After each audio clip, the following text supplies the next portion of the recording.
with me, Ms. Shenk. I'm the ECSE sports teacher here at Alta Loma. I'm your students' teachers. I'm going to go through a little bit of our day since we unfortunately can't have an open house where y'all can come in and see what your kids do. So I have two classes. We have a morning and an afternoon. So I'm going to go through kind of a basic schedule of what we do throughout the day and what your kids are doing in the classroom. So first your students will walk in and they put up their backpacks and their cubbies. And so, due to COVID, since we can't share supplies, we also have these baskets with their supplies, and so there's no sharing or transferring of supplies because we're trying to keep them safe. So then your students will move on and they will come to the table where they will start off. In the morning, our morning class will start off with these task boxes. Both of our classes will start off with these hands-on task boxes. We also have mini erasers that they sort. We also have puzzles. So they'll come in and they'll grab a task box, or they'll sort erasers, or they'll get a puzzle to do. And they'll bring it to the table. And so our morning class, after we finish doing that, we'll eat breakfast. So then after breakfast, they will do, today we're doing this where we're counting the monsters for Halloween, sorry. So right now, they're going to count, today they're going to count the number of eyeballs, and they're going to find the number that goes with the eyeball. So then, some days we do things like this after breakfast, and other days we will do educational Play-Doh math, where they're making the number that we're doing or the letter that we're doing that week out of Play-Doh. After Play-Doh time and table time, our afternoon also does this. After they do the task boxes, they will also do the same activities as the morning class. So after we're finished with that, we'll move on over here to our carpet and we'll have our circle time. So this is where they'll sit for circle time. As you can see, we have our rules right here.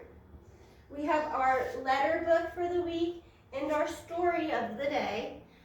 This week we're doing letter H. And today we're doing the story, The Little Old Lady Who Wasn't Afraid of Anything.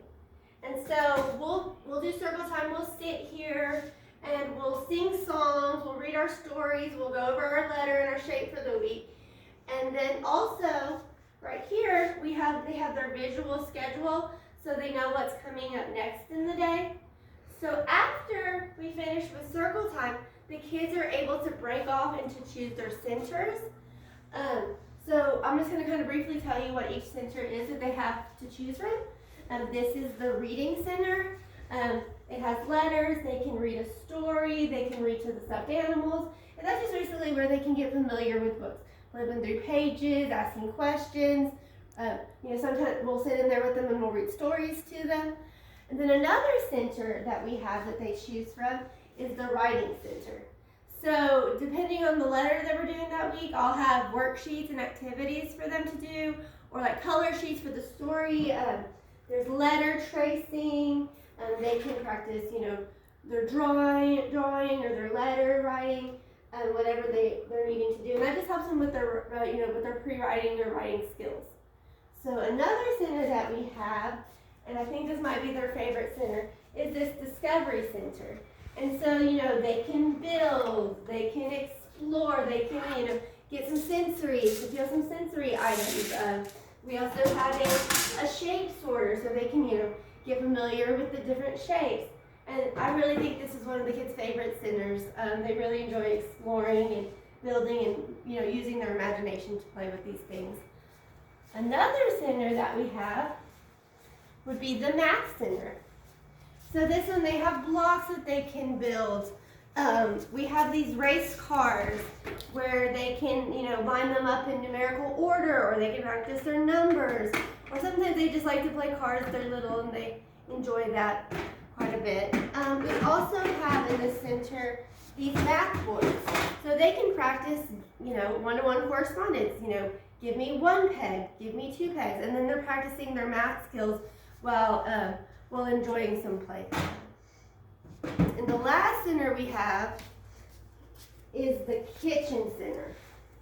And so, they can play pretend. They can, it has some tools. They can pretend, that they're fixing things. And it really helps them work on their oral language skills where they're talking to each other. They're playing house and they really enjoy the center as well. So after we have centers, we clean up and we take them over to the playground. So they get some recess time. So when we get back from recess, we come back to the table, and in both classes, they'll enjoy a little snack. Whether it's, goldfish, cookies. Sometimes we'll make the snack incorporate to what we're doing during the week. So sometimes we'll make if we're doing a story about, for example, the Chicka Chicka Boom Boom tree, then they'll do something with like letters as a snack. So sometimes we try to incorporate snack into learning as well. After snack, we will usually, sometimes we'll do a name tracing or a craft, but usually what we'll do is we'll read a couple stories. And that's getting kids familiar with books, enjoying books, asking questions about books, and they really seem to enjoy that time. Sometimes I'll give them a choice between two books, just getting them involved with reading. After we read our story, it's time to go home.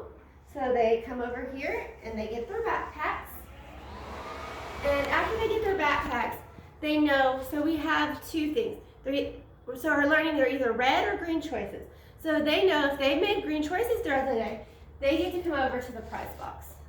So they really enjoy that. So they know we made green choices all day, they get to go to the prize box. And that's a big incentive for a lot of them.